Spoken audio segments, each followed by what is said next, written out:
अब ये स्टॉक भी क्या है, करेक्ट हो गया 1150 के हाईज के बाद एसबीआई कार्ड्स करेक्ट होकर आपको काम 1000 के नीचे कामकाज 3 डिजिट में कामकाज करता हुआ नजर आएगा।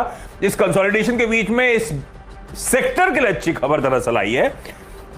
मास्टर कार्ड पे आरबीआई ने रिस्ट्रिक्शंस इंपोज करें, और मास्टर कार्ड स्पेस का एक जायंट। आरबीआई का रिस्ट्रिक्शंस इंपोज करना मतलब कि कर्व्स हैं, एग्जिस्टिंग कस्टमर्स इंपैक्ट नहीं होंगे, आप लोग घबराए ना।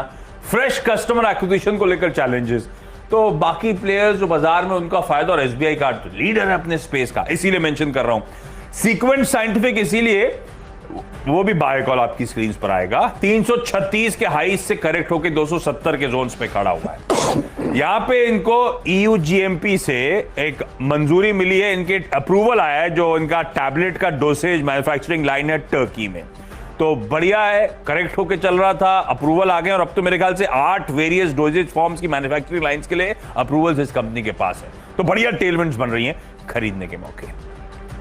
चलिए, खरीदारी पे फोकस, और आईटी डेफिनेटली बहुत ही बड़ी थीम बन के उभरी है और इसमें लोगों को खरीदारी करनी चाहिए। लेकिन एक और सरकारी मदद वाला सेक्टर है वो शिपिंग। कल कैबिनेट में खबर आई है, एक्चुअली वो बहुत बड़ी खबर है शिपिंग सेक्टर के लिए। तो शिपिंग कॉर्पोरेशन ऑफ इंडिया, खबर समझ लीजिए क्या है। दरअसल क्या उन्होंने कहा, एक सब्सिडी स्कीम है कि जब भी कोई इंडियन गवर्नमेंट टेंडर फ्लोट करती है करियर के लिए, तो उसमें जो बाहर की कंपनियां भी बिड करती हैं और भारतीय कंपनियां भी बिड करती हैं, लेकिन भारतीय कंपनियों की बिड हमेशा उनसे ऊपर जाती है, क्योंकि यहाँ पे बहुत सारे खर्चे जुड़े हुए हैं, बहुत सारे टैक्सेशन जुड़े हुए हैं।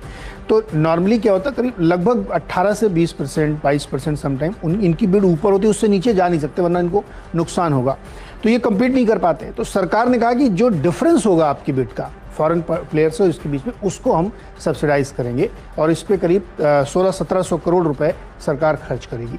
तो जो करियर है, बल्क करियर है, जैसे जी शिपिंग है, शिपिंग कॉर्पोरेशन है और श्रेयास शिपिंग है, जो लाने ले जाने का काम करते हैं, जिनके पास वेसल्स बहुत हैं, उनको इसका बड़ा फ़ायदा होगा, क्योंकि अब ये कम्पीट कर पाएंगे फॉरेन शिपिंग कंपनीज के बीच में। तो मुझे लगता है इस पर खरीदारी करनी चाहिए। और शिपिंग कॉर्पोरेशन चूँकि सबसे बड़ी कंपनी है, तो सबसे ज़्यादा फ़ायदा उसको होगा, जी शिपिंग को होगा, श्रेयास शिपिंग को होगा।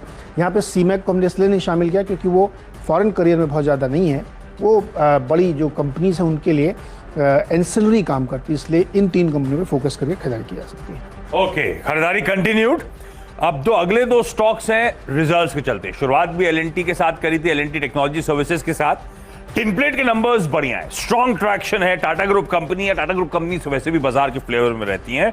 आए 866 crore rupees Q1, last year थी 380 करोड़ रुपीस, लास्ट क्वार्टर थी 750 करोड़ रुपीस। तो किसी भी पैमाने पे, चाहे साल दर साल क्यू ऑन क्यू देखूं, नंबर्स अच्छे हैं। इनफैक्ट प्रॉफिटेबिलिटी 70 करोड़ रुपए के आसपास क्लॉक करी, साल दर साल तो घाटा था भाई 7 करोड़ रुपए का, और क्यू ऑन क्यू भी 55 करोड़ रुपए के आसपास का मुनाफा था। तो मैंने दोनों पैमानों पे नंबर्स कंपेयर करे, स्ट्रॉन्ग टेलविंड्स बने हुए हैं, टेलविंड अडाप रखेंगे 245 के टारगेट्स के लिए। और ब्रोकरेज कंपनीज भी आप कल चमका रहे थे, तो भाई 5 पैसा का रिजल्ट जो आया है वो रिजल्ट भी स्ट्रॉन्ग है, वो दिखा रहा है ब्रोकरेजेस का momentum is here to stay. वो क्या जेएम फाइनेंशियल चला था आखिरी में जाते जाते, एकदम लास्ट में ये जेएम फाइनेंशियल माइंट्री ने हरा दिया था कल मुझे। स्ट्रॉन्ग मोमेंटम था। Q1 में 5 पैसा के 60 करोड़ के रेवेन्यूज क्लॉक हुए, साल दर साल 42 और Q on Q 49 करोड़ के कंपैरिजन में। मैं इसलिए दोनों हाईलाइट कर रहा हूं क्योंकि रन रेट दोनों तरह से देखना चाहिए, तब कॉन्फिडेंस बढ़ता है। मुनाफा 7.25 करोड़ रुपए का है, 2.8 करोड़ रुपए पिछले साल Q1 में, और पिछले क्वार्टर में भी 5.5 पौने 6 करोड़ के आसपास। तो बढ़िया मोमेंटम पकड़ रहे हैं सारे स्टॉक्स। 5 पैसा भी ऐसा नहीं है चला नहीं है, अपने साल के हाईज के आसपास खड़ा हुआ है, पर रिजल्ट्स कॉन्फिडेंस और बढ़ाएंगे स्ट्रीट का। चलिए, अगला जो मेरी थीम है ना, रियल एस्टेट एक बार रिविजिट कर रहा हूँ आशीष, और इसके पीछे ट्रिगर आपकी आईटी कंपनीज है। अच्छा, तो एक तो करडा, उसमें बोनस की खबर आई है कल, तो बोर्ड बैठक थी तो उसकी वजह से लिया है। देखिए, रियल एस्टेट की एक पूरी थीम को आप समझिए, अगर आप बहुत डीप स्टडी करेंगे तो जब जब आईटी सेक्टर चलता है तो रियल एस्टेट चलता है, क्योंकि आईटी सेक्टर की हायरिंग बड़ी बल्क में होती है, और वहाँ की जो एवरेज सैलरी होती है वो किसी और सेक्टर की एवरेज एंट्री लेवल सैलरी से स्लाइटली बेटर होती है। अगर आप 20 साल का इतिहास उठा के पढ़ेंगे तो रियल एस्टेट की बूम का बड़ा कारण आईटी सेक्टर का बूम था।